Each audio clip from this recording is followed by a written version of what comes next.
तमसोमा ज्योतिर्गमय मृत्योर्मा अमृतगमय Om Shanti Shanti Shanti. O Lord, lead us from unreal to real, lead us from darkness to light, lead us from death to immortality. Oh, peace, peace, peace.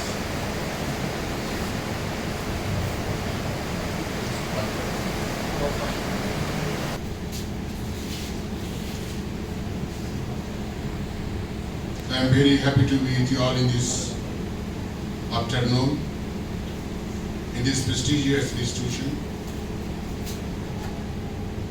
And I am very happy to see the very bright and energetic faces present here.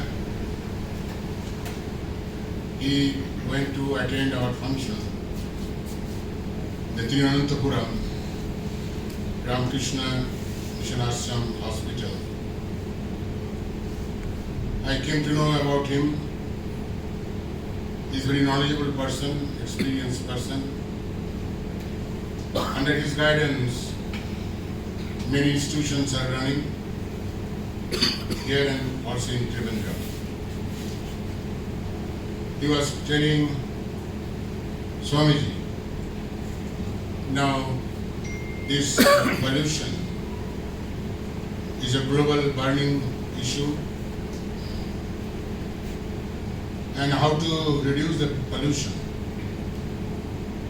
Many measures are being taken to reduce the pollution or make the country pollution free. All of you know what are the measures. I need not repeat these measures, because for the last, you can say 20 years or so, not only India, the whole world, they're trying to reduce this pollution, which is hazardous to health, which retards the growth, national growth and everything. Dear friends, we talk about pollution, talk about air pollution, sound pollution, water pollution, and how to remove it, how to reduce this pollution.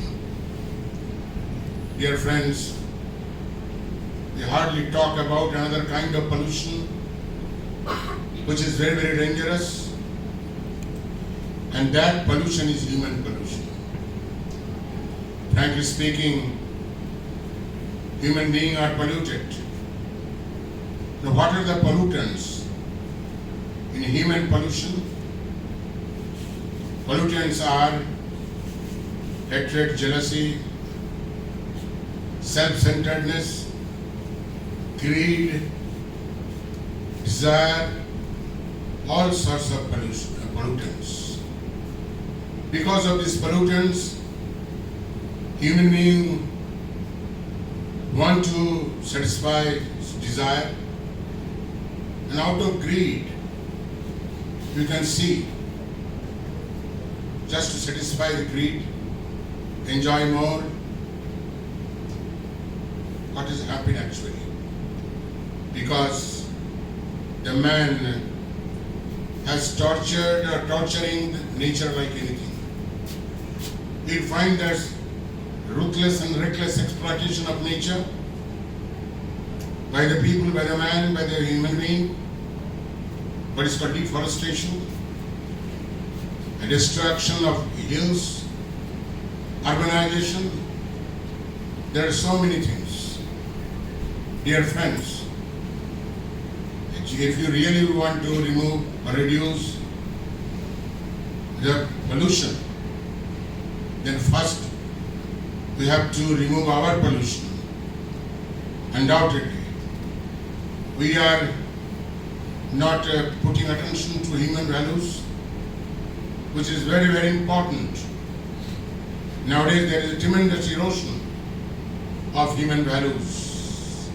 As a result, what we find, the untoward incidents happening all over the world, not only in India. So, dear friends, values are very important. Without values, human being is zero. In our scripture is very beautifully said, Dharmena hina pasuvisan. Without righteousness, without values, sterling qualities of human life, without values, human is nothing. But human being is zero. Human being is nothing but animal. Dear friends, why it is said that? You'll find that outwardly there is no difference between man and animal. Man also eats, animal also eats.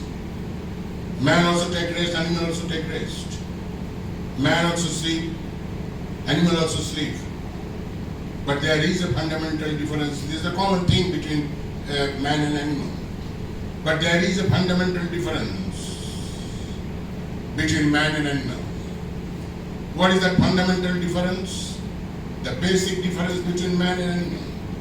The basic difference between man and animal is that man is endowed with the sterling quality, the human quality, and that is called Viveka Buddhi, Vichara Buddhi. In English it is called discriminating faculty. Man can discriminate what is good and what is bad. Man can only discriminate. Animal cannot discriminate.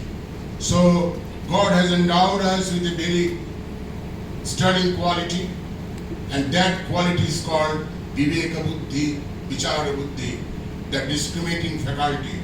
Dear friend, this is the basic difference between man and animal. That is why when we will do some work, then we have to apply our that Viveka Buddhi, Vichara Buddhi. That intellect you have to apply.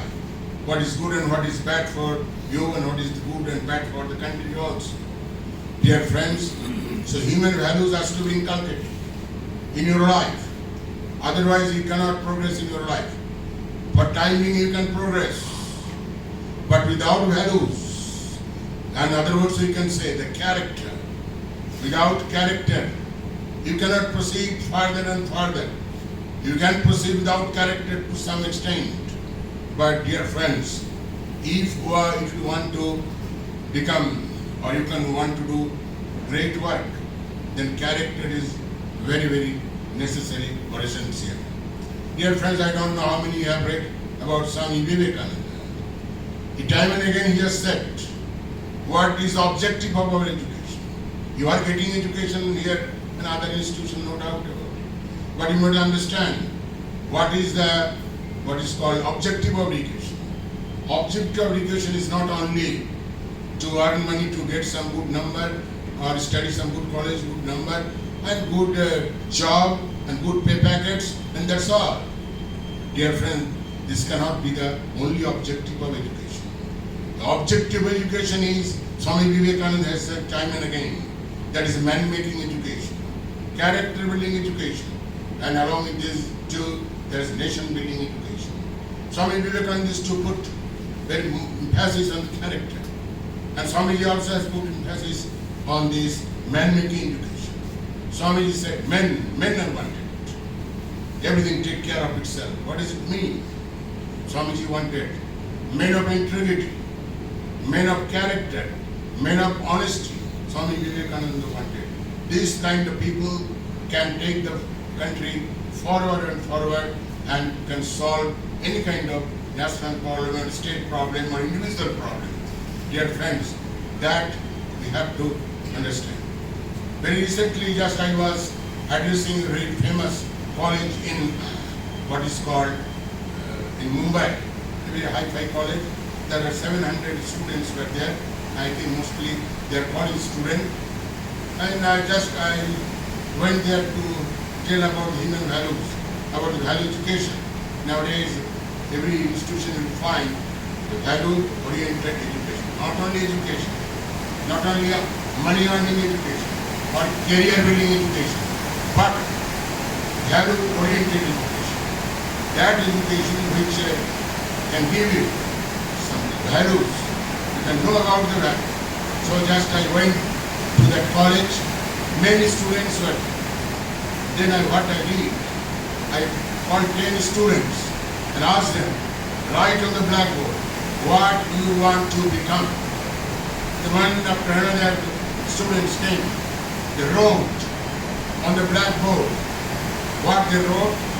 They wrote that he or she wants to become engineer, doctor, other professionals, and even politicians, actor, actress. But you will find surprised to know, I also got surprised that one student,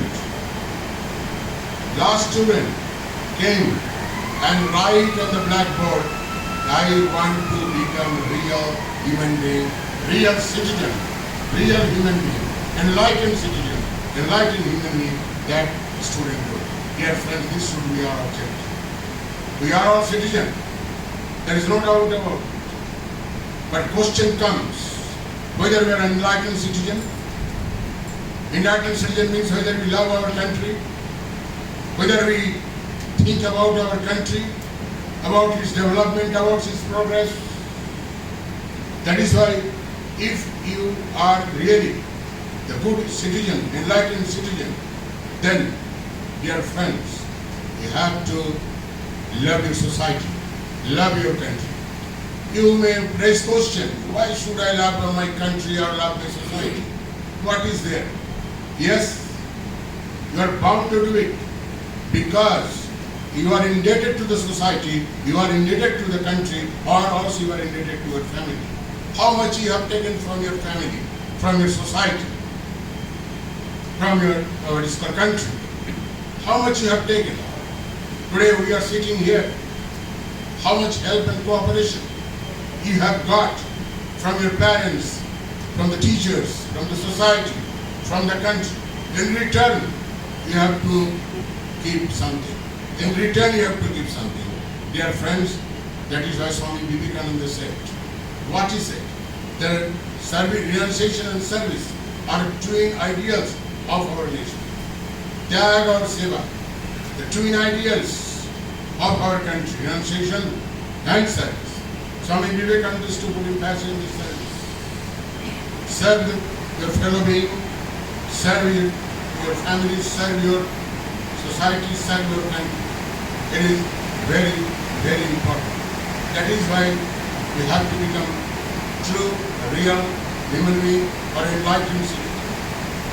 Enlightened citizen, then you can take your country forward and forward. Dear friends, we all of you know that India has got independence.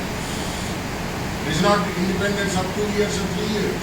India got independence 75 years ago, and already we have celebrated the jubilee of 75 years, jubilee of the independence. But undoubtedly, during the 75 years, India has achieved something in some fields. There is no doubt about it. But dear friends, 75 years is not a short period. It is a long period. India would have reached the target of success. There are many fields during 75 years we now find. There are many fields. There is no remarkable progress or development. Why? Because we have not done work given to us, assigned to us, with the dedication and devotion. With the dedication and devotion, mind these two words. Mind these two words, dedication and devotion. Because I go, and many of our Swamis go to foreign countries. There people ask, our devotees are known people, they ask, American or European, Swami, how do you manage this huge institution? The Ramakrishna Mission is a global institution. I don't know how many of you know. We are having nearly 300 centers in India, big centers in the field of education, health and other fields. And outside India, we have more than 100 centers. And outside India, we generally render spiritual service to the people who need spirituality. So dear friends, so they ask the question, Swamiji, how do you run such a huge institution without any scam, very clearly, transparently, to run this institution? Because all of your Swami are not what is called technically qualified. Yes, we have in our order monk or doctors, engineers are there, everybody is, every profession you find that the monks are there. But still, you all are not technically qualified. But how do you run this huge institution? I reply generally, you say, look, we have two big qualifications.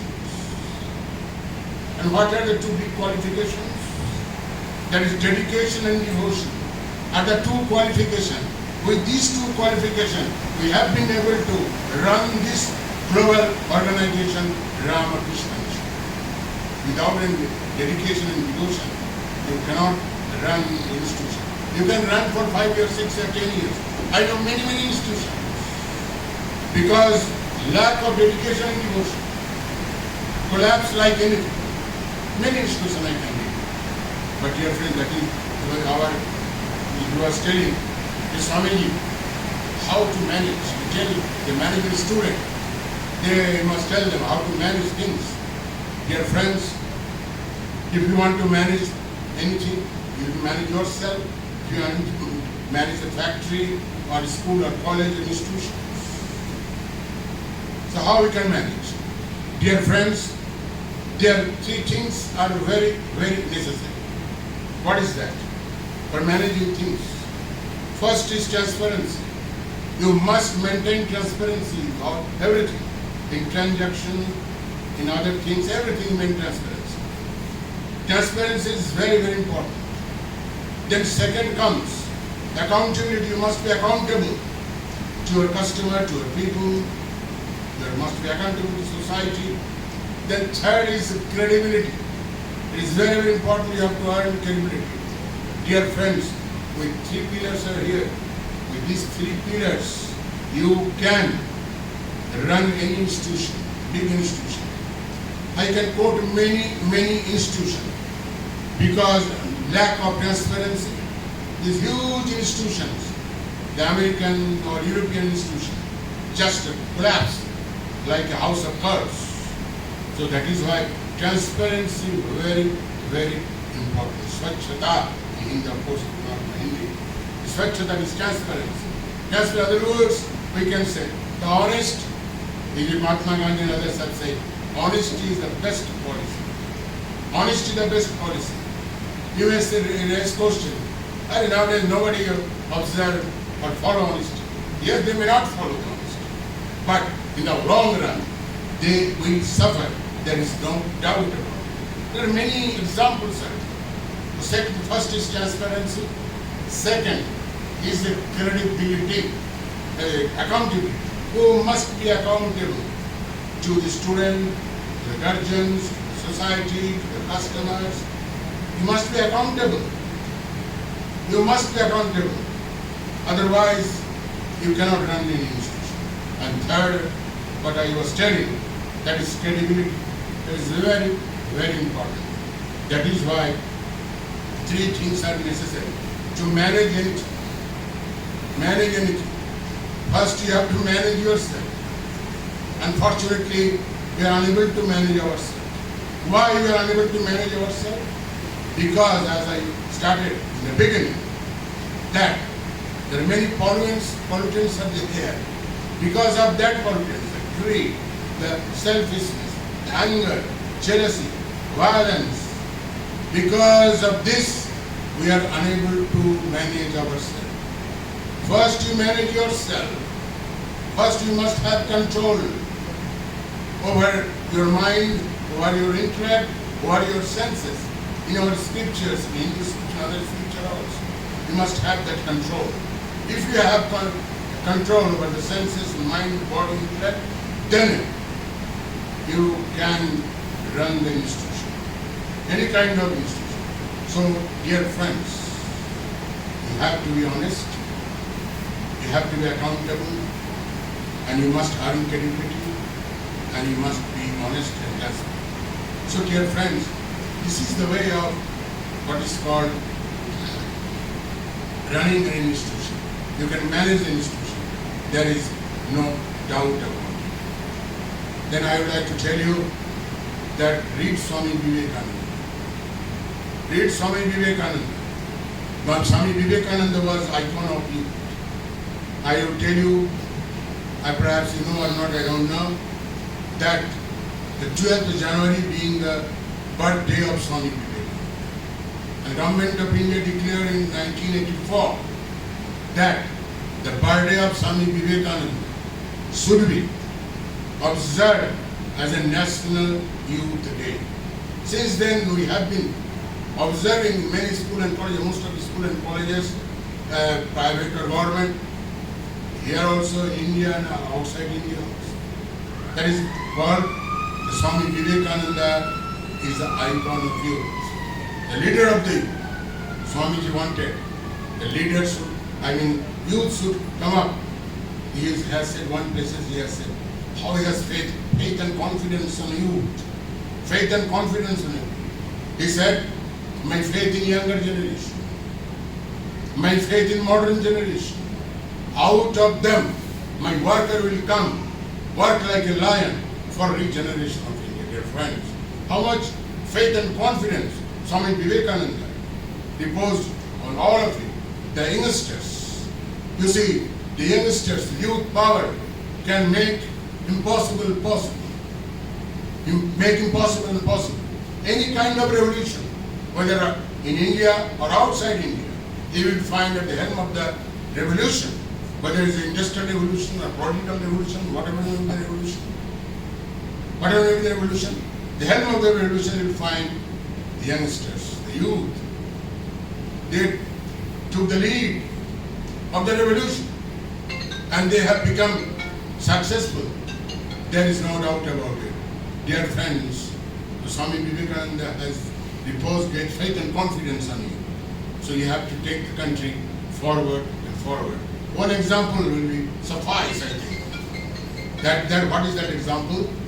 If you see the freedom struggle of India, freedom struggle, perhaps you know, freedom struggle of India. When India got independence, which year? 1947. Yes. Which year? India got independence is? 1947. 1947, 15th August. Yes, very good. Thank you. उसके लिए आके ताली बजाओ. Yes, given right answer. So dear friends, so these got independence, and you'll find why India got independence. Because these British people are so strong, just to rule the whole world. So strong, powerful. It was very difficult to driven away the British Empire from India. But it has become possible because of the sacrifice of the youngster, of the youth at that time. Otherwise, India would not have got independence. Dear friends, this is a classical example that youth power can do anything and everything. And dear friends, another thing I'd like to tell you. In India, we're in an advantageous position. The 65% of population are youth. No country in the world will not find that nearly 65% of the population of India youth. So we have tremendous youth power. But unfortunately, sometimes we cannot channelize this youth power. Youth power being channelized in different ways. If the 60% population of India youth, the youth power can be channelized, the India will become superpower. There is no doubt about it. Not only superpower. Swami Vivekananda already declared, the India will become Vishwaguru. The India will become the world teacher. In every field, India will become the world teacher. Dear friends, if the youth power is properly channelized, then definitely India will become the world teacher today or tomorrow. Swami Vivekananda's words cannot go in vain. Because Swami Vivekananda was Rishi, was a great spiritual leader. So when he has uttered, the India will become Vishwaguru today or tomorrow, or after 10 years, after 20 years, India will become the world teacher. India will become the world teacher. Dear friends, you must just know the history of the India. Nowadays you don't read the history of India. Once upon a time India was great in all fields. In the field of literature, in the field of science, in the field of technology, in the field of literature, what not. In the field of treatment, India was great, but in the passage of time, due to various reasons,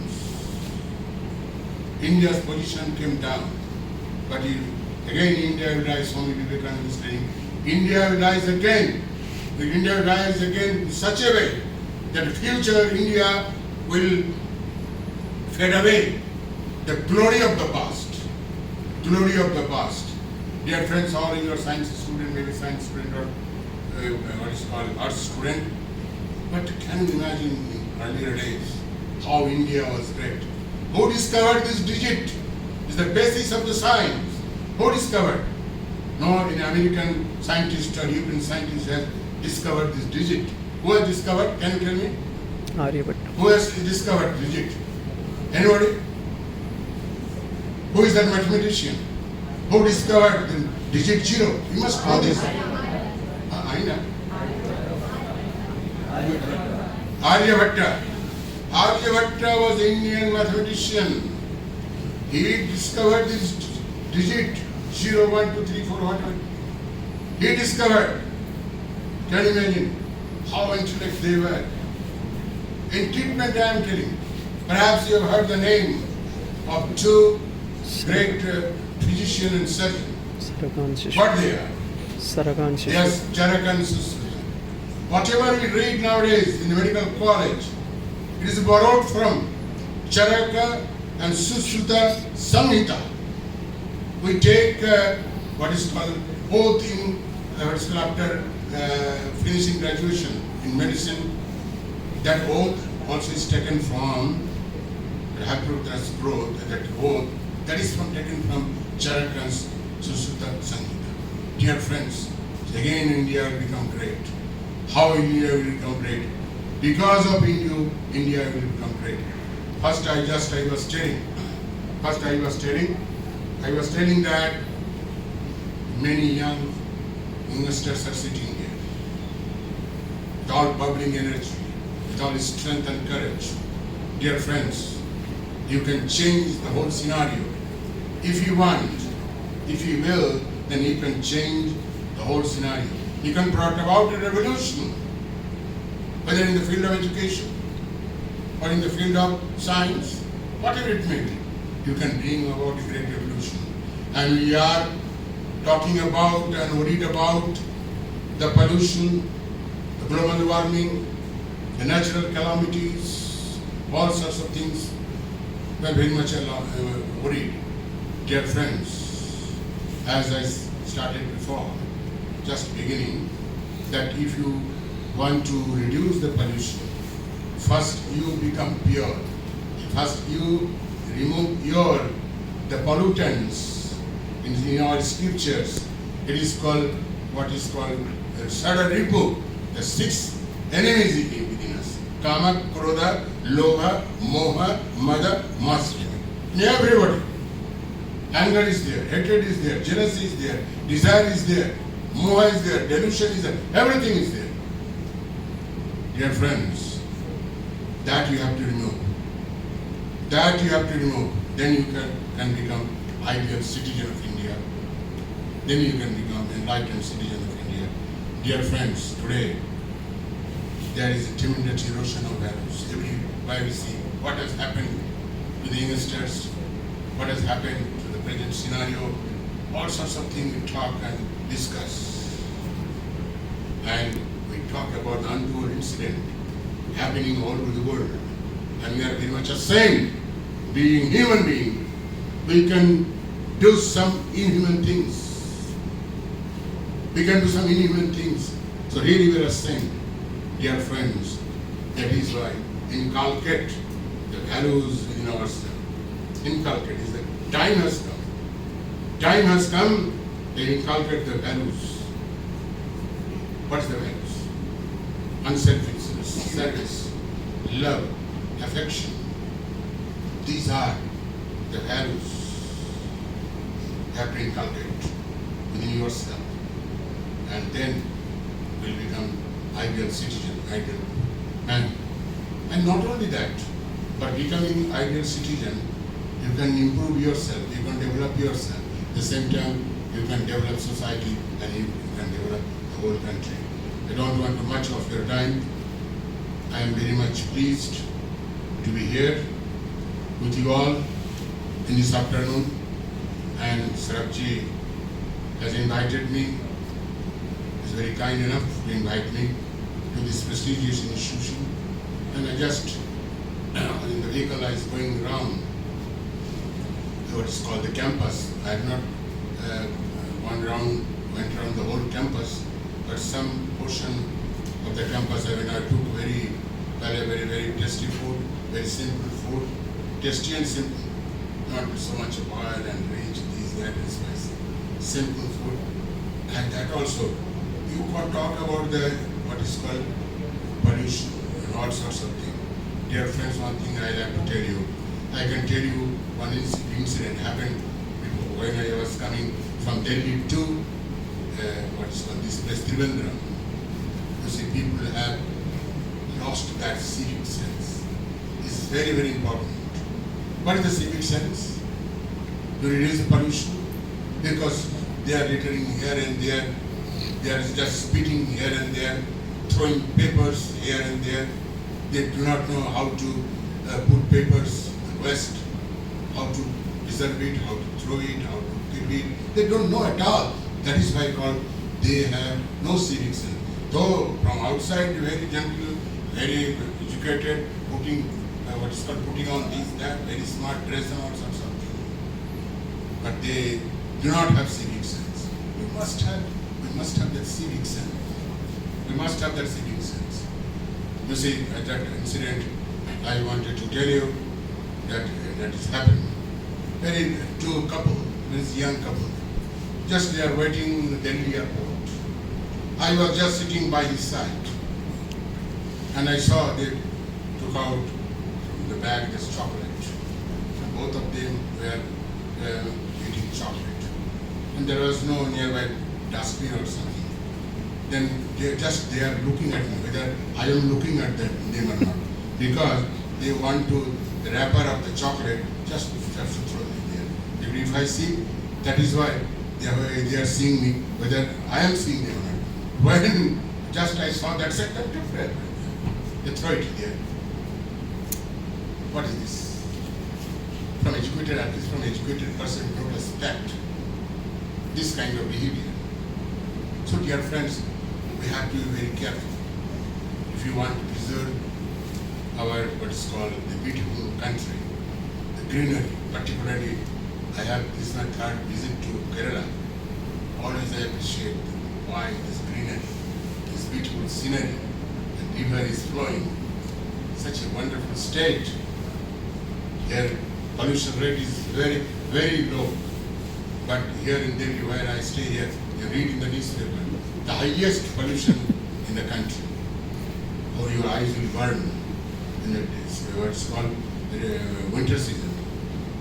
Very high, pollution is very high. So dear friends, we are responsible for this air pollution, what is called sound pollution, everything, we are responsible. Somebody regularly they raise question, Swamiji, what is this? God is so cruel that every year we find tsunami, flood, and natural disasters, many kind of natural disasters. Many people are being killed. Why God is so cruel? Why not merciful? Don't blame God. You are responsible for these natural disasters. You are responsible. Simply you are torching the nature. In return, the nature retaliate. They want to take revenge. The nature wants to take revenge. And nature is taking revenge in the form of what is called ecological imbalance. What is that? There is sometimes tsunami, sometimes cyclone, sometimes flood, drought. Don't blame God or anybody else. You should blame ourselves. Because of us, the pollution is increasing day by day. So you must be careful in doing your work. Don't throw it here and there. Because I have seen in the hostel also, hostel culture. I was also in the hostel long back. At that time, we are not born. Anyway, I was in the hostel culture. Hostel culture, they don't clean their room. If you enter into any room of the hostel, there is no neat and clean or tidy. They throwing here and there. Some have paper, some have this, some have plate, some have cup. In this way, you will reduce the pollution. Never. Cannot be. That is why God, charity begins at home. Charity begins at home. First you start from home, from the hostel room, how to reduce pollution. Dear friends, thank you very much. Thank you to be here for, and thank you very much for your patience. Namaskar. Dhanyavad.